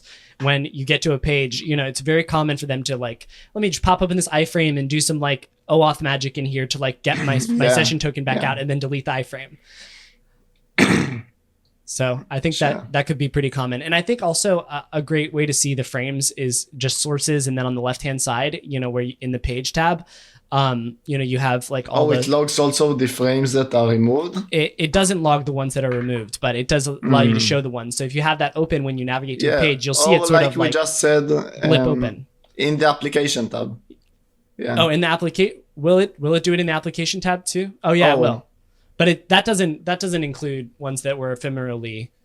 I'm Yeah. talking about in the sources tab. Dude, so click DevTools, go to sources, and then you see on the left hand side where it says top.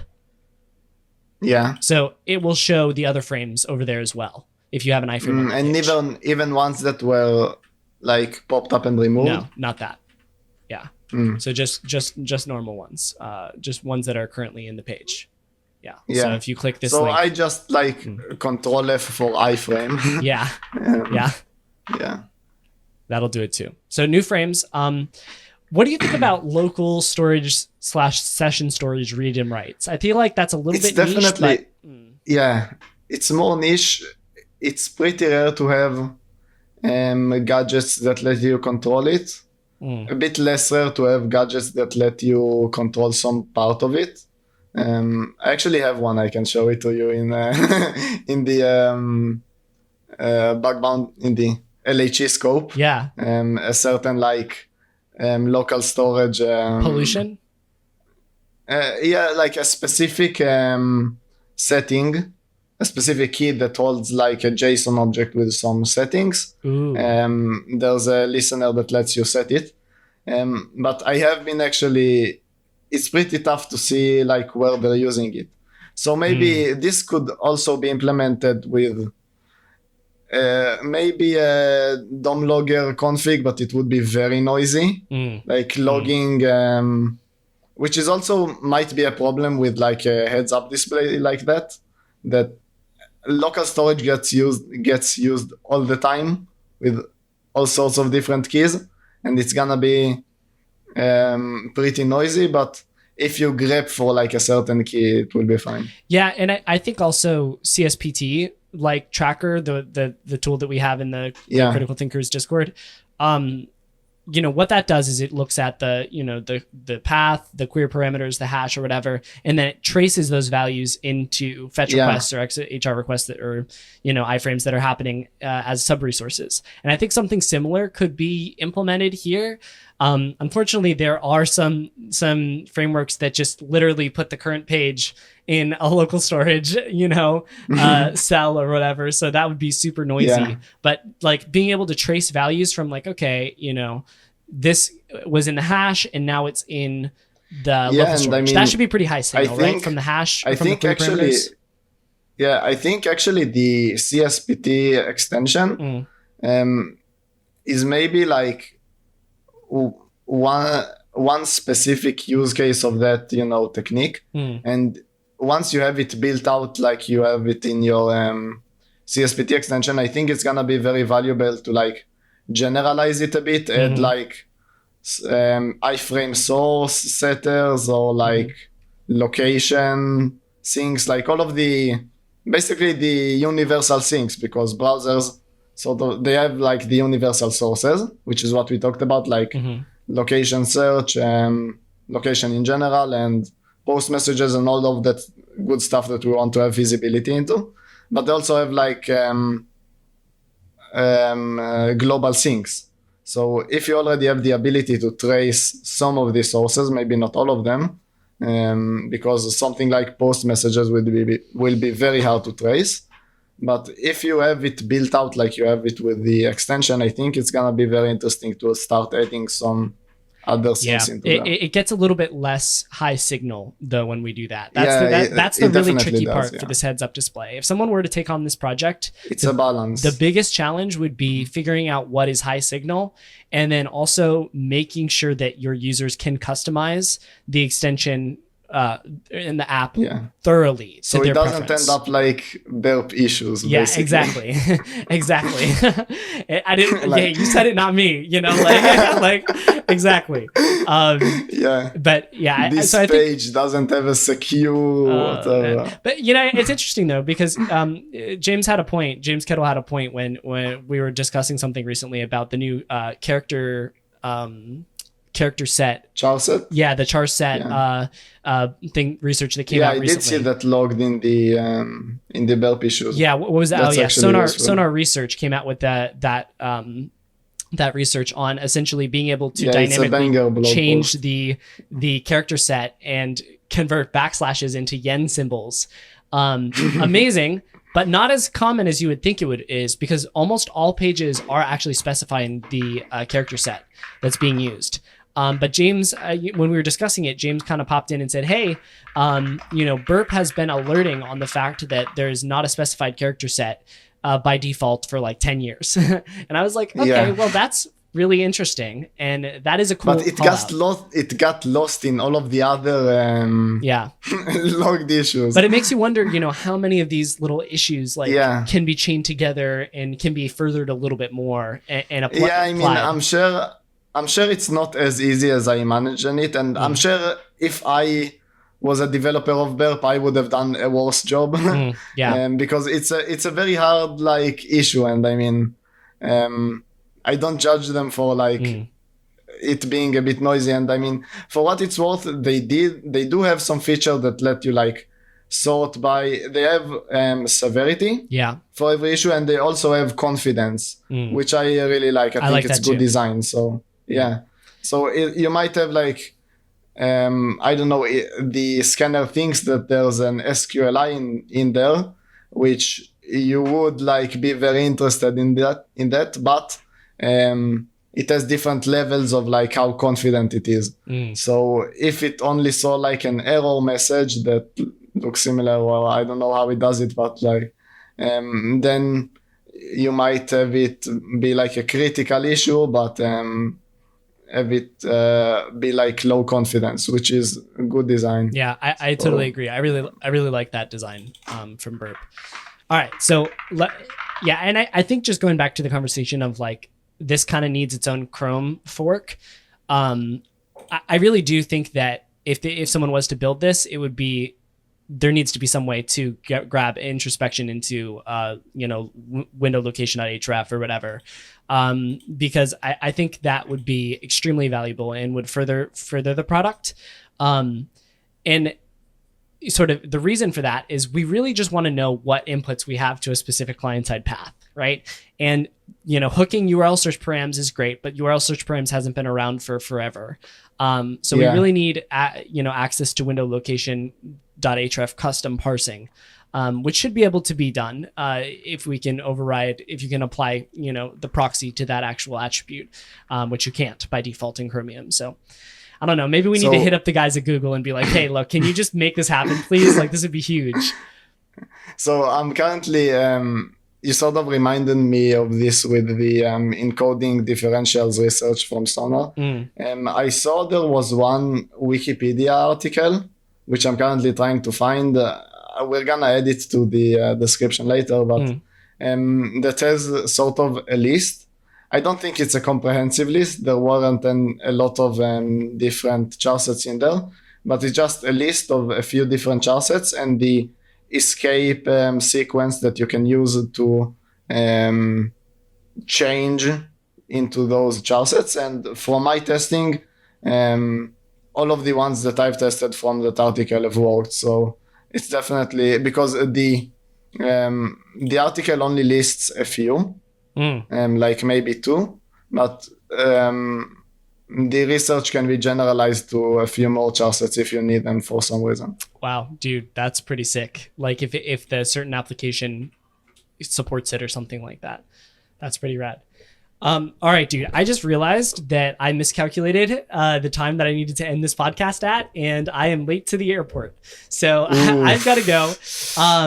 Yikes. Yeah, I think we will come back to all of this. I think we'll come back to this one next time too. So I'm gonna highlight this one for next time. And Richard, if you can move this to a doc, that would be great. I love critical thinking podcast, man. I'm just like talking to my editor, like right on the pod live. To your minions, All right, well, Matan, dude, thanks so much for coming on, man. It's been a blast. And I could talk to you for hours. Yeah, definitely. All right, man. I will see you in Vegas in a couple weeks, right? Yeah. Thanks so much for inviting me on the pod. It's been really fun. Of course, man. It's always a blast. All right. Talk to you soon. Peace, brother. See ya. And that's a wrap on this episode of Critical Thinking. Thanks so much for listening. And if you want more critical thinking content, head over to ctbb.show/discord. Join the Discord. There's lots of great conversations and chats going on over there. And if you want to support the show, there's the Discord subscriber tiers, which give you access to masterclasses, AMAs, hackalongs, exclusive scripts, and an exclusive chat channel with us. We'll see you there.